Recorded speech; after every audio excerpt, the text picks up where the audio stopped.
Good evening, Fantasy Fanatics, and welcome to Week 2. We hope that you picked our picks last week and that you were successful in your first game of the season. We're going to recap first how we did last week. Curtis Painter, you want to run us through your picks from last week? First pick for me, Tom Brady. Thursday night game, played pretty well. He did. Scored a lot of points, got the victory. 27 points in fantasy football, solid pick. Second pick, Drew Brees, 16 points, not bad, right there in the middle of the pack, pretty solid. Last pick, Curtis Painter. He had his bye week last week. He's didn't play real well, so maybe next week. But that was my picks. My picks, Josh Hill, the tight end that was supposed to come out of nowhere. Well, Ben Watson overshadowed him, and Josh Hill took a little breather last week. Adrian Peterson, big things were supposed to happen, but surprisingly, San Francisco shut him down. And then Peyton Manning got a win, 175 yards passing, no TDs and 1 interception. But that equated to 5 points. So as you remember last week, the winner chooses a drink for the night. Curtis Painter, 43 points. Jeff Hackett, 15.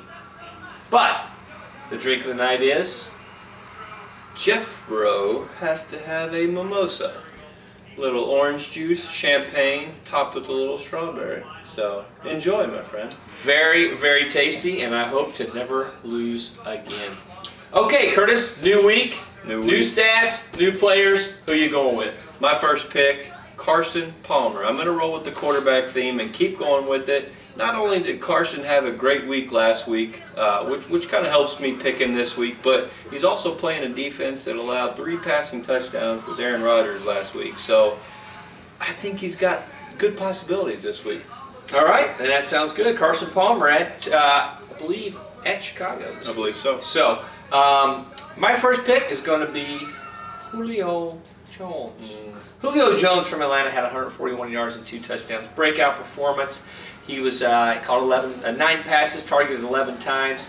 Came through big for the Atlanta Falcons in their upset of the Philadelphia Eagles. So my pick is Julio Jones. Pick 2, Sam Bradford. Oh, another quarterback. Sam Bradford, another quarterback. Roll with the theme here.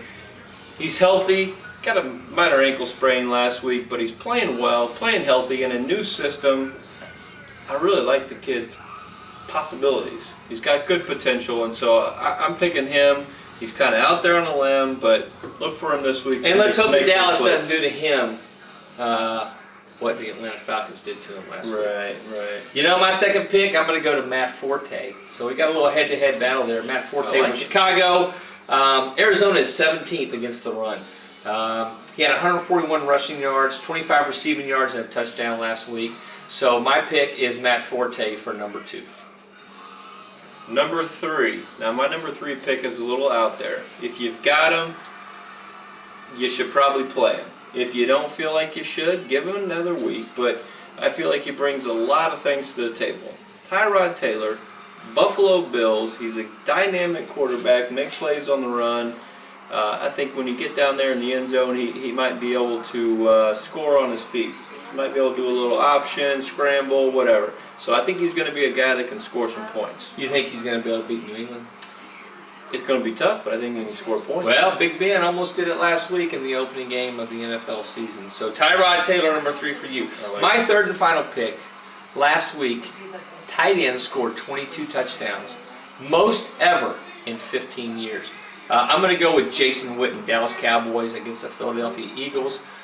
Philadelphia has no secondary. Atlanta tore them up last weekend. Jason Witten was caught 8 passes, targeted 9 times, 60 yards, 2 touchdowns. And Dez Bryant is out. He's going to be Tony Romo's go-to guy. So my third pick, Jason Witten. Now, to make things fair, since I only scored 15 points last week and Mr. Curtis Painter scored 43, we're going to take half of his points next week to determine who the winner is.